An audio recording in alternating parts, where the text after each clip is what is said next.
So here we go. All right, so I wrote this out beforehand. Otherwise, it would have been like a 3-hour video because I was just bouncing around and having a lot of problems. So number 6, expand your page 163. Expand your solution to the previous problem to allow the calculation of a complete name such as John Marvin Zelle or John Jacob Jingleheimer Smith. The total value is just the sum of the numeric values of all the names. All right, so chapter 5. So I called this name number as well. Let's just call this like, full name number.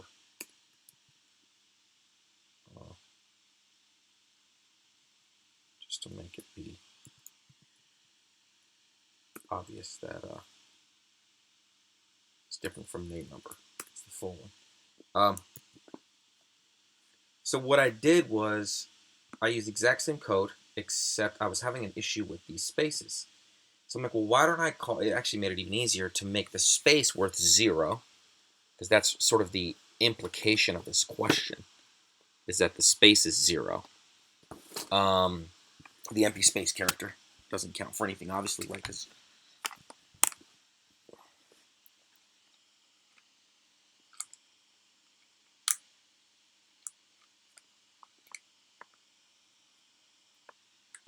so it made it even easier. So I deleted this +1. So because A is now 1, B is now 2, C is now 3, and then this empty space is going to be 0. So that made this look a little bit cleaner. Although this is a lot of right parentheses, it still makes sense, right? Because they're just closing those. This is the int. This is the toughest line right here, in my opinion. So the counter is initialized at 0. ABC is assigned all of these characters that start with the empty space, which is 0, because it counts for 0, right? So if you see 10 empty spaces in a row, it's just 0, 0, plus 0, plus 0, plus 0, 10 times, and then +1, etc. So I'm pretty excited about that. Yeah, so for the IDX, we can call this anything, right? For index in range 0, length a name. If a name of IDX, right? If one of these letters is in a name, then the number, which is the number version of this letter. This was the hardest part. This is the hardest part. I was having a super challenging time with this. But I looked through the chapter 5, and then I looked a little bit through the internet. Not too much. I don't like to do too much deep digging when I'm doing these problems. I want most of it to come from the Zelle book. But yeah, so the index method, which finds the index of the number, right? So abc.index, and then here's the argument, a name index, right? So let's say it's capital G, right? Let's say we have capital G. Well, this takes precedence, right? The lower method. So we're going to lowercase the capital G to lowercase g. That's why we only put the lowercase ones there. Then I think this is operator overload. I'm pretty sure. I might have mentioned in the last video that I was talking to a buddy of mine who's studying computer science. Is in his second computer science class. It's like CS162. And anyways, he's talking about how that it's much more challenging, and they're talking about operator overload. I think that's what this is. But I'm still pretty green, so I'm not going to purport to say it is for sure. But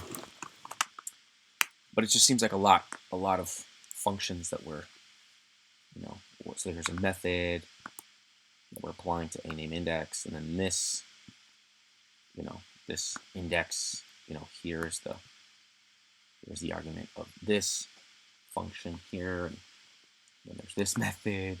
But we can do this all in one shot. I think we could do it, in 3 lines or 5 lines, but I just think it looks cleaner in one shot. It's basically, we're doing all this inside to out, kind of like math. So if that's capital G, we lowercase the capital G. We know we're at 1, 2, 3, 4, 5, 6, 7. So now we have a lowercase g. We take the index of that lowercase g. which is part of the ABC list, right? And then we take the int of that. So the int of this g, this lowercase g now, becomes here. Becomes 1, 2, 3, 4, 5, 6, 7. And then our counter becomes counter plus number. So whatever number that we're running, it's going to be counter plus number. And then outside of the loop, like we just keep running that all the way through the name. So what we could do is we could print. Let's print index, right? Let's do that.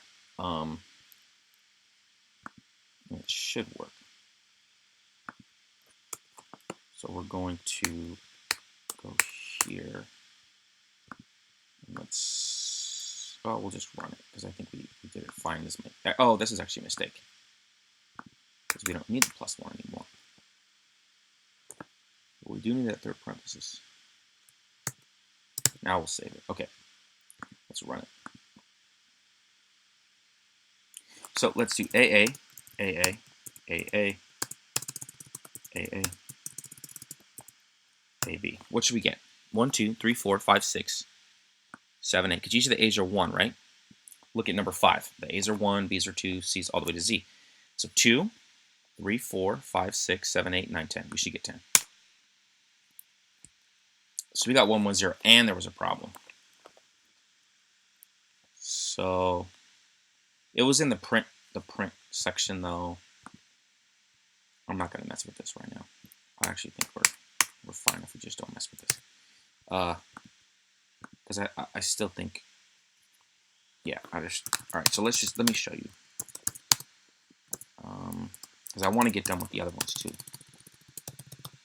Okay, so 1, 2, right? This should be 2, 4, 6, 8, 11, 12, 13, 14, 15, 16, 17, 18, 19. 19. Yes. Excellent. And it can be capital, lowercase. We can keep doing this, obviously, 10, 15 times. But I'm excited about this program. It really, it gets challenging here. But I think just thinking through these methods and what takes precedence, and obviously, data types and precedence and, methods and all that stuff comes in really handy. But it just feels very, feels like a relief. And this made this code even easier because now this has the index of 0 and it's worth 0. It's just a space. So I'm excited about that though. Very exciting. And yeah, hopefully that helps. Thank you.